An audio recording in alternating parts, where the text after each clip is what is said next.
Israel en ese tiempo vivía en error. ¿Sabe por qué? Porque estaban equivocados.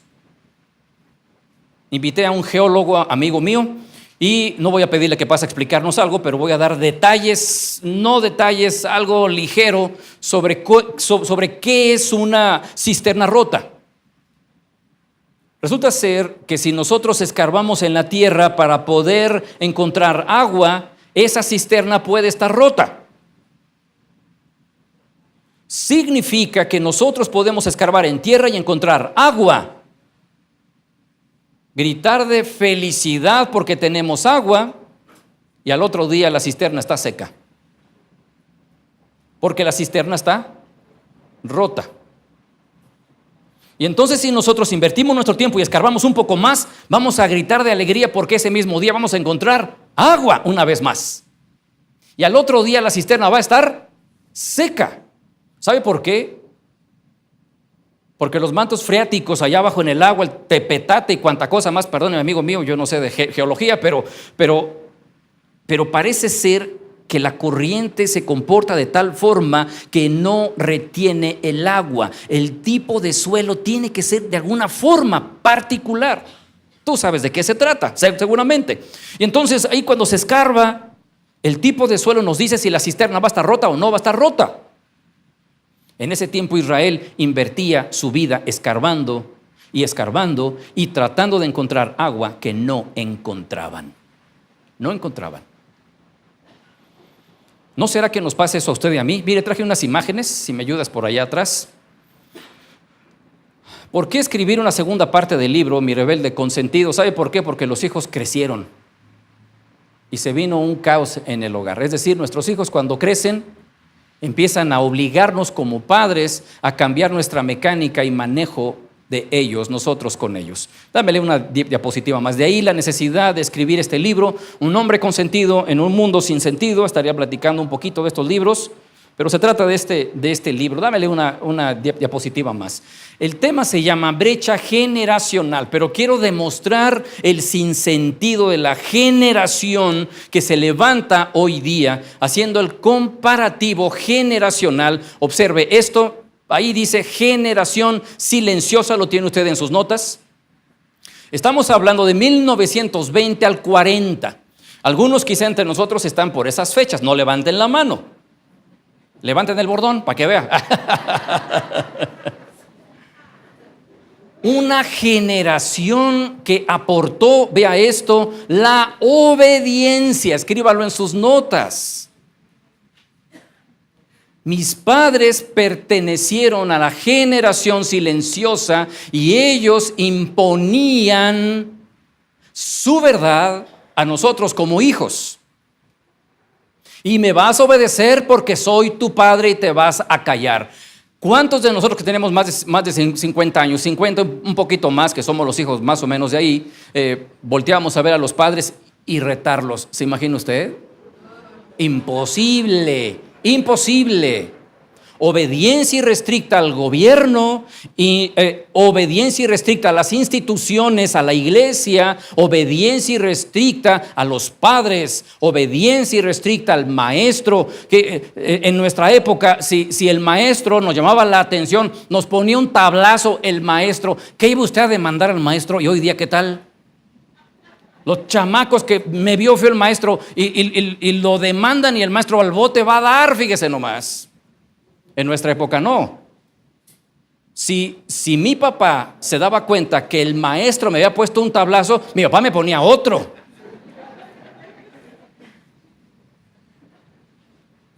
Los hijos de la generación silenciosa se llaman baby boomers. Estos del 40 al 60, que ya hay muchos más entre nosotros, arriba las canas. Estamos hablando del 40 al 60, la generación de los boomers aportan la libertad. Jóvenes, la mayoría de ustedes, sus padres son baby boomers. Y aunque tú no lo creas, tu mamá vestía con unas plataformas de este vuelo. Tu mami traía unas falditas rabonas y bailaba más o menos así. Tu papá, aunque no lo creas, tenía un copetote terrible que, mire, Era tan rebelde el copete que se le fue. Hoy día ni pelo tiene, pero en aquel tiempo vestía así. Y tu papá y tu mamá se juntaban, ¿sabes para qué? Para pasarse el churro de mota. Y escuchaban a John Lennon con aquella canción tan hermosa, Imagina. Imagina. Y suspiraban tus padres y tomaban de la mano. Y generación de hippies equivocada también. Pero quiero que vean que los boomers, llamados así porque es la generación de la posguerra, ellos lo que querían era ser libres. ¿Libres de qué? Del gobierno, libres de las reglas, libres de la teología, libres de los límites. Por eso Lennon compuso la canción tan hermosa llamada Imagina. Imagina un lugar donde no haya cielo, no haya infierno. Ahí va un golpe a la institución de la iglesia. Imagina un lugar donde no haya límites, donde no haya fronteras. Ahí va el golpe a Richard Nixon con aquel escándalo del Watergate y con la guerra de Vietnam. Qué importante era para ellos que no hubiera guerras. Imagina un lugar donde no haya reglas ni límites, donde no haya papás que estén diciendo qué se debe y qué no. Era la generación de la libertad. De ahí viene la generación número 3, la generación llamada generación X. ¿Los mejores, sí o no? La mayoría de los que estamos aquí. Dense un aplauso, por favor, no se quede con las ganas. Eso merece un trago, por supuesto. Del 60 al 80, la generación que aportó la disciplina. Nosotros somos los que tenemos 2 empleos. Nos levantamos temprano, madrugamos, nos cuidamos y ponemos a los hijos duro y dale, duro y dale. Nosotros somos los que estamos más engañados que las generaciones anteriores, fíjese usted. Sí, lo siento mucho. ¿Sabe por qué? Porque nosotros hemos dicho a nuestros hijos más de una vez: estudia para que seas alguien en la vida. ¿Sabe que usted que es una mentira? Su chamaco millennial hoy le dice: ¿qué? Yo voy a ser un youtuber. Y a la generación X se nos duele el estómago. ¿Y eso qué es? Ah, papá, mira, yo me subo, yo soy famoso y tengo muchos likes, y mira que YouTube, y me subo y pongo un video diciendo tontería y media, y entre más números yo gane, no, puntos yo gane, me van a pagar. ¿Y saben qué? Sí es cierto. Y les pagan y hacen un negociazo. Y uno dice: ¿en qué época estamos? En otra generación equivocada. Nosotros, igualmente equivocados como ellos, estamos causando un conflicto en el hogar, y los millennials, finalmente hijos de la generación X, del 80 al 2000. ¡Ánimo, jóvenes! ¡Qué óvole! ¿Tú qué? ¿Tú por qué levantas la mano? Bajes la mano, hombre. Tiene como 80 años, ¿verdad? Pero del espíritu es millennial, el hombre, ¿verdad? Estos jóvenes aportan, ¿sabe qué? La pasión. Póngalo ahí en sus notas. Una generación apasionada. Lo que perdimos la generación X por la disciplina absurda que nos llevó a madrugar, levantarnos y tomar 2 empleos, porque nosotros no queremos ser empleados. ¿Nota eso? Los boomers sí. Curiosamente hice ese esquema, que es mi esquema. Yo soy hijo de la generación silenciosa, pero no debería ser así. Yo debería ser hijo de los baby boomers, pero mis padres tuvieron la feliz fortuna de tenerme cuando ya eran mayores de edad. Mi papá tenía 42 años cuando hizo las travesuras correspondientes con mi madre para que naciera yo y mis otros 5 hermanos. Pero mis 3 hermanos, los grandes, son baby boomers. Y yo pude ver a mis hermanos y los pleitos de 3 generaciones en un desarrollo impactante. Pero los baby boomers, ellos, el sueño de un baby boomer, ¿sabe cuál fue? Ser empleado. Empleado de una dependencia internacional. ¿Por qué? Porque por los años 50 nacen las compañías transnacionales como puede ser Coca-Cola, McDonald's, IBM, y entonces los boomers querían ser empleados de ahí y escalar hasta llegar a ser un gerente.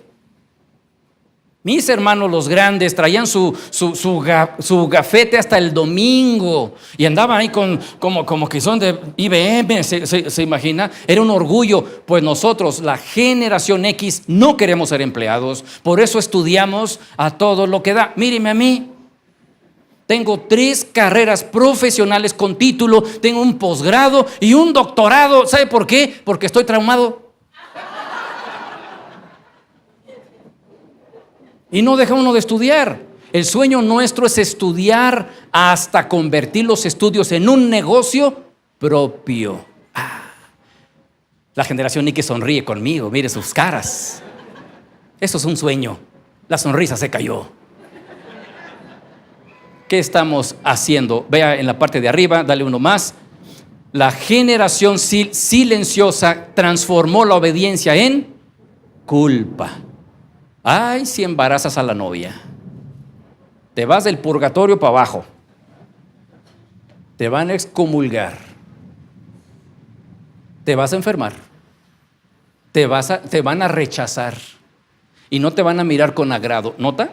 Nuestros padres, bueno, en mi caso mis padres, generaban y sembraban la culpa de forma continua, pero los boomers convierten la libertad en libertinaje.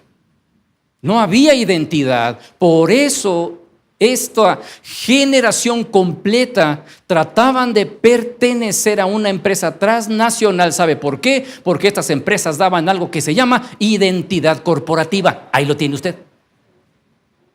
Y si usted pertenece a IBM, usted es parte de. Lo que se pierde porque nuestros padres tenían identidad, ¿sabe por qué? Porque la obediencia irrestricta produce identidad.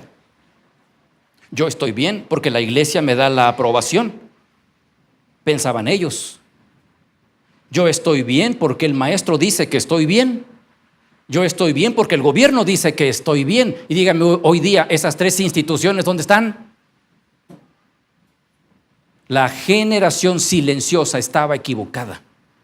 Pero los baby boomers también estaban equivocados. Y la generación X, observe esto, la disciplina la transformamos en una saturación, en el sinsentido. Y nosotros estamos criando a los ninis, y los ninis están transformando la pasión en sueños. Y se vuelven una generación de soñadores. Vamos a la palabra de Dios una vez más. Vaya conmigo al Evangelio de Lucas.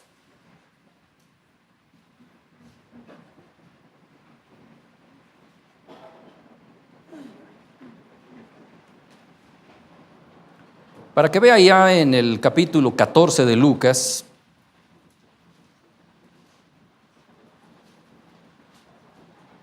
cómo hay un impacto generacional en este punto, porque estamos hablando de los tiempos de ¿quién?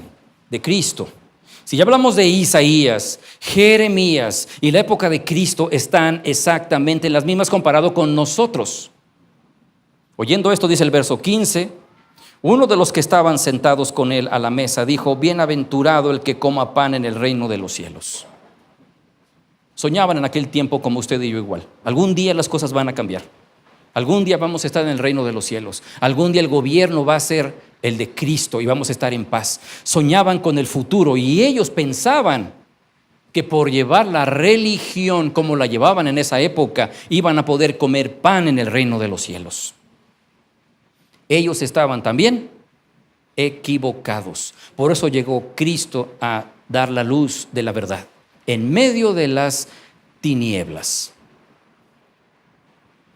Vivimos en una época de mentiras. Permítame leer un poco.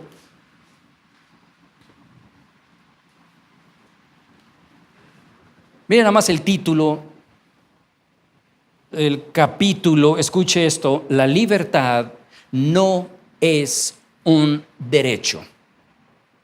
Quiero que vea cómo las mentiras nos plagan. Escuche esto. Esta generación está plagada de mentiras.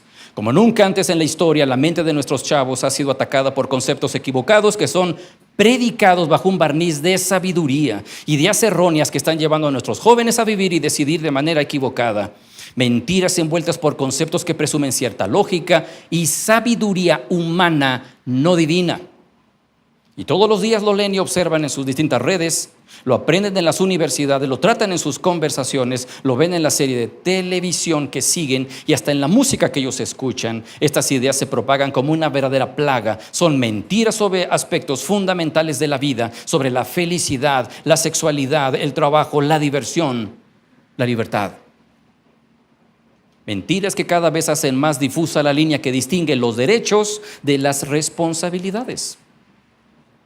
Y cada día nuestros chavos beben un poco más de aquel vaso de leche con gotas de cianuro que terminará por quitarles la vida.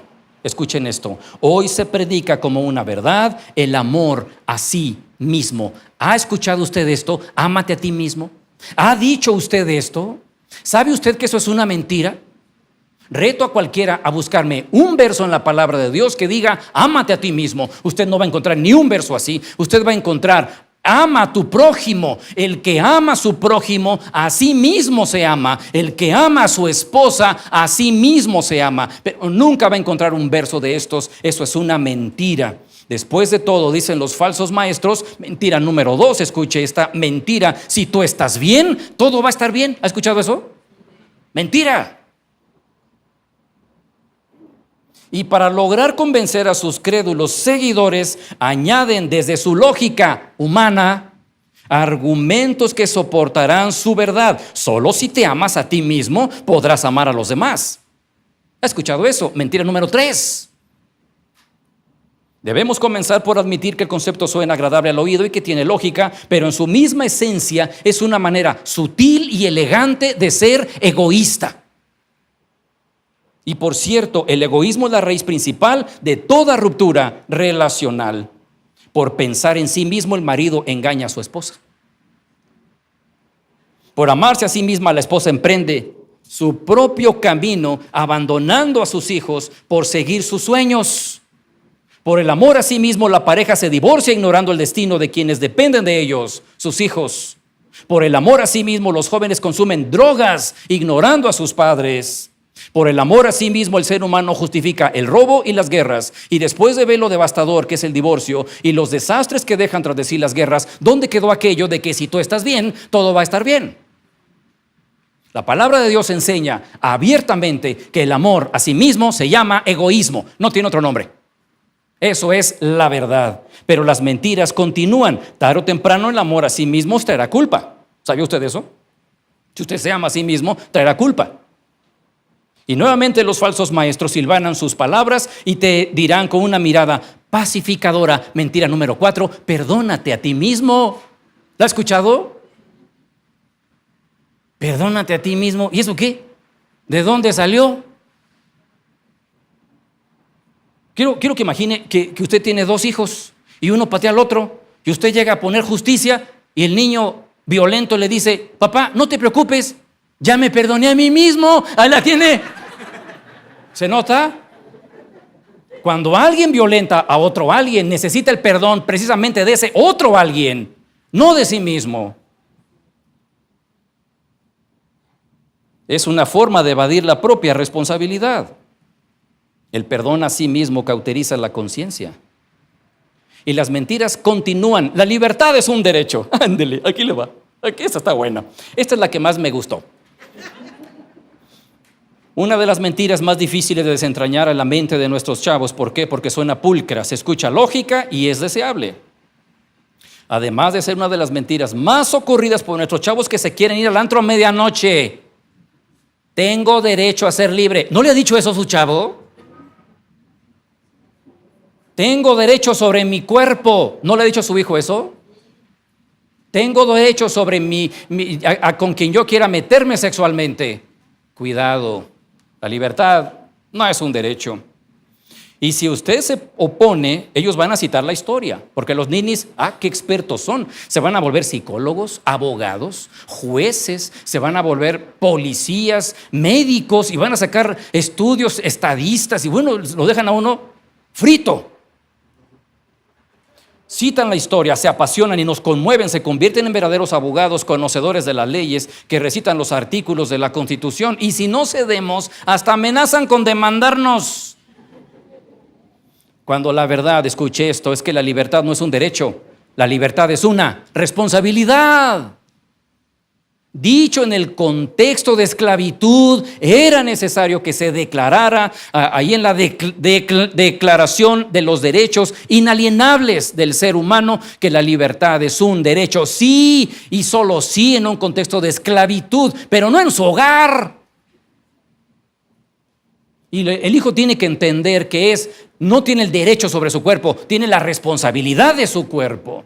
La palabra de Dios dice que el hombre no tiene derecho sobre su cuerpo sino su esposa, y que la esposa no tiene el derecho sobre su cuerpo sino el hombre. Eso dice la palabra de Dios, que alumbre la verdad de Dios en las tinieblas del hombre. Por favor, escúchelo. Claro está que engañados por la mentira número 5, escuche la mentira número 5, de que en la libertad está la felicidad. Nuestros jóvenes están tomando cada vez más decisiones temerarias y generando conductas de riesgo. Su anhelo es ser libres, libres de las reglas, libres de los regaños, libres de las prohibiciones, libres de los padres. Ser libres para soñar, para viajar, para conocer, para experimentar. Suena deseable, agrada los sentidos, endulza el oído, pero la verdad es que todo ser humano está sujeto a responsabilidades. Estos chavos se dejan envolver por la seducción de los videos que se promueven en las redes sociales. Escuche, esta descripción me encantó. Aquí le va. Yo no sé quién lo escribió, pero me gustó. Aquí le va. le puse like. Aquí va. Estos chavos se dejan envolver por los videos que se promueven en las redes sociales en los que se ve un aventurero libre. El sujeto viaja por el mundo en sandalias. Se baña en los ríos, surfea por las olas, explora por los bosques, acampa en los parajes más exóticos, camina por las calles de las ciudades más hermosas y come la comida en los restaurantes más lujosos. Baila con la chica más hermosa del lugar y ríe con un grupo selecto de amigos. Finalmente deja un texto que dice: viaja, conoce, disfruta, vive. Oiga, hasta a mí se me antojó. La verdad es que alguien tiene que pagar la cuenta. Y yo tengo dos teorías. ¿Sabe quién paga la cuenta? El papá, que el muchacho viajero lo cachó con la otra. Y entonces, ¿para qué? Vete a Francia, mijo. Vete a volar. Es para la formación profesional de mi hijo, le dice a la esposa. Lo que quiere es callar al muchacho. La otra teoría es que el papá que paga esos viajes es porque está frustrado para que mi hijo tenga lo que yo nunca tuve. Mentira del diablo, generación X. Pero lo que usted está haciendo es poder tener, por lo menos en un sueño, lo que usted nunca pudo hacer. Vivimos equivocados. Jesús lo dejó muy claro. Están equivocados, bienaventurado el que pueda comer pan allá en el reino de los cielos. Déjame contarte algo, dijo Cristo. Un hombre rico hizo un gran banquete. Invitó a sus amigos, lo más selecto del banquete. Y entonces dice que invita a los amigos, y el siervo, llegado el día que iba a traer a los amigos del hombre, cada uno de ellos, dice la Escritura, comenzó a excusarse. Vaya conmigo al verso 18. Estoy en Lucas 14, 18. Y todos a una comenzaron a excusarse. Y mire las excusas. El primero de ellos le dijo al siervo: ay, ¿sabes qué? Apenas acabo de comprar mi casa, por eso no puedo venir el domingo a la iglesia. Tengo que ir a limpiar. ¿Sabes cuánta ilusión tenía de comprar esa casa? No sabes. Y es una casa, mira, con unos jardines que se parece a la iglesia Vida. Así tiene una canchita allá atrás y tiene una alberquita por allá, una palapa por otro rincón, y tengo que ir a limpiarla y nomás puedo ir el domingo. Por eso no puedo ir a comer del banquete. El segundo de ellos, cuando llega el siervo, simplemente dice, bueno, y entonces va al segundo y toca la puerta del segundo. Y el segundo le dice, ¿qué crees? Apenas acaba de darme el ascenso en el trabajo. Compré 5 yuntas de bueyes y tengo que probar la suspensión a ver si funciona. Y entonces yo tengo que ir al trabajo, si no me despiden. Y la palabra de Dios dice que el que no provee para los suyos es peor que un incrédulo. Yo tengo que ir a trabajar, no puedo ir el domingo a la iglesia. El siervo encogió los hombros y se fue al número 3. Y al número 3 le toca la puerta y le dije el tercero, ¿qué crees, amigo? Me acabo de casar. Es una boda. No puedo ir a la iglesia. Es un bautizo. Vamos a bautizar al chiquillo. Me tocó comprar el ropón. Una de esas, si puedo darle yo testimonio a mis parientes inconversos, no puedo ir a la iglesia. Tengo problemas con uno de mis hijos. No puedo ir a la iglesia. Generación X no se da cuenta que somos nosotros. Nuestras excusas son la propiedad que tenemos ahora. Tengo que ir a pagar el predial, ¿cómo le voy a hacer? Tengo que, mis parientes, mis hijos, mi familia. ¿Qué no se da cuenta que estamos nosotros pecando de idolatría? Observa cómo somos la generación de la época de Cristo, pero también la época de Isaías, pero también la generación de generaciones por todos lados. El hombre vive equivocado, excusándose delante de Dios por el trabajo, por el dinero, por la propiedad, etcétera, etcétera, etcétera. Jóvenes que han volteado a ver a sus padres, padres de familia, permítame revelarle un secreto de sus chavos. Sus hijos no quieren llevar su vida. ¿Sabe por qué? Porque ven lo saturado que está usted. Su vida no se les antoja a estos chavos. Por eso dicen, papá, estudiar para ser un godín como tú. Yo no quiero eso, papá. Porque hasta títulos nos pusieron ya. Cansarme y enfadarme como tú, desvelarme como tú y andar a medianoche. ¡Ay, que me estoy infartando! Porque así está la generación X, infartándose a medianoche. ¿A poco no? Ya está entrando el altafil con todo lo que da para que baje la ansiedad. ¿Usted cree que sus chavos van a querer esa vida? Mire, ni a usted le gusta. Por eso está queriendo hacer ese viaje a Cancún. Creo que le atiné a alguien en Cancún, ¿verdad? Eso merece un trago. Por eso el alcoholismo va en aumento. Papá, fume. ¿Por qué? Porque está ansioso, desesperado. Llega el siervo y le dice al Señor, mi Señor, ninguno de tus invitados quiso llegar. Y entonces la sentencia del Señor fue enojado aquel hombre. Le dijo al siervo, mi mesa está servida, ve al campo, ve a la montaña, ve a las calles, ve a la ciudad, busca a los pobres, a los cojos, a los leprosos y tráelos, llena mi casa. Y te advierto una cosa, ninguno de mis invitados va a degustar el banquete, ninguno de ellos. Mire, me atreví a escribir sobre el banquete. Vaya conmigo al Salmo 23 para que pueda ver el banquete. Tengo 5 minutitos, en 5 minutos yo cierro, no se preocupe. El Salmo 23 lo sabe de memoria usted, escúchelo. El Señor es mi pastor, nada me faltará. En lugares de delicados pastos me hará descansar, junto a aguas de reposo me pastoreará, confortará mi alma. ¿No nos falta eso, mi hermano? Me guiará por sendas de justicia por amor de su nombre. Y yo, aunque ande en valle de sombra de muerte, no temeré mal alguno, porque tú estarás conmigo. Tu vara, tu cayado me infunden aliento. Luego viene una frase que todos entendemos, que todos escuchamos, memorizamos y no entendemos. Aderezas mesa delante de mí en presencia de mis angustiadores. ¿Y eso qué es? Es el alma del banquete. El salmista dice, David, 1000 años antes de Cristo, me dispones un banquete delante de mí. Pero ese banquete está servido en presencia de mis angustiadores. Cada domingo el Señor sirve un banquete en este lugar. y le dice: ven, mijo, siéntate, siéntate. ¿Quieres ver el menú? Mira el menú.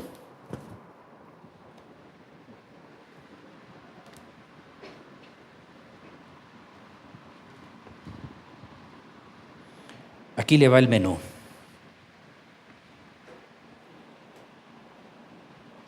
La frase aderezas mesa delante de mí en presencia de mis angustiadores nos dice mucho sobre la insatisfacción que vivimos hoy día, porque cada generación tiene sus propios angustiadores: el fracaso, la culpa, la enfermedad, los hijos, las carencias, el gobierno, los impuestos, y ahí le va el peor de todos: el SAT. ¿No se aterrorizó? Pues enfrente de todos ellos, el Señor, eso no está en el libro, porque me meto en problemas, por supuesto, ¿verdad? El Señor pone su invitación y adereza la mesa de toda clase de alimento que satisface verdaderamente. Pero creo que el énfasis se encuentra en que Dios dispone el banquete aderezado en presencia de los angustiadores. Aquí le va el banquete, aquí le va el menú. Una entrada de perdón y misericordia para sanar la culpa de la generación silenciosa. Una ensalada de paz, armonía y bienestar para los baby boomers. Como plato fuerte, un corte fino de sentido de existencia y propósito en la vida para remediar el sinsentido de la generación X. Y un vino tinto de esperanza para poder degustar aquel corte. Además, está servida la sopa de gracia, verdad y vida espiritual, y nos espera un delicioso postre de ilusión que tanto despierta la pasión de los millennials que tanto están buscando. Pero el Señor dice: el banquete está servido hoy. Ven, siéntate, disfruta y come. Pero estoy tan ocupado con el trabajo, tan ocupado con mi propiedad, tan ocupado con mis hijos, que llego y me paro, ni siquiera me siento aquí y digo: Señor, pues mira, pues dame un taquito de esperanza que tanta falta me hace, y ni me siento a la mesa del banquete y me voy corriendo a mi casa a seguir mi rutina de vida, lastimando con mi cabeza enferma y mi alma enferma a mis hijos, hiriéndoles a ellos. Dios le dijo a Israel: venid luego y entremos a cuentas. Si tus pecados fueran rojos, si fueran negros, van a ser emblanquecidos. Pero ven, siéntate conmigo, ven al banquete. Eso es la actitud que debemos tomar nosotros hoy día con nuestros hijos. Sé que usted no enseñó a drogarse a su hijo, a tomar o a ser mentiroso o rebelde, pero es el momento donde su hijo necesita ver el amor del Padre. Hágalo en casa. Después de todo, es el amor que Dios el Padre nos mostró a usted y a mí. ¿Cuántas veces no hemos ido delante de nuestros hijos a recoger los pedazos y tratar de reconstruirlos una vez más? ¿No es usted el que destruyó a sus hijos? Quizá él voluntariamente se destruyó a sí mismo, pero es momento de mostrarle que alguien allá arriba nos ama y quiere lo mejor para nosotros. Le invito a orar. Cierre sus ojos, hablemos con Dios. Padre, muchas gracias por lo que nos permites entender de tu palabra. Gracias te damos por el amor y el cuidado que nos das. Gracias por nuestros hijos. Señor, nos angustia ver las decisiones que ellos toman, pero ahora entendemos que tú tienes un plan en sus vidas, y la invitación a ese banquete es para nosotros, generación X, baby boomer, generación silenciosa o millennial, que nos sentemos a la mesa y degustemos el banquete de esperanza que tú quieres darnos a nosotros. Padre, muchas gracias por la verdad que nos has dado, que alumbra en las tinieblas de la humanidad. Ayúdanos, Señor, a proyectar la palabra de Dios como debe ser. Padre, ayúdanos a poner en práctica lo que hemos escuchado hoy. Por el nombre de Cristo Jesús, clamamos a ti. Amén.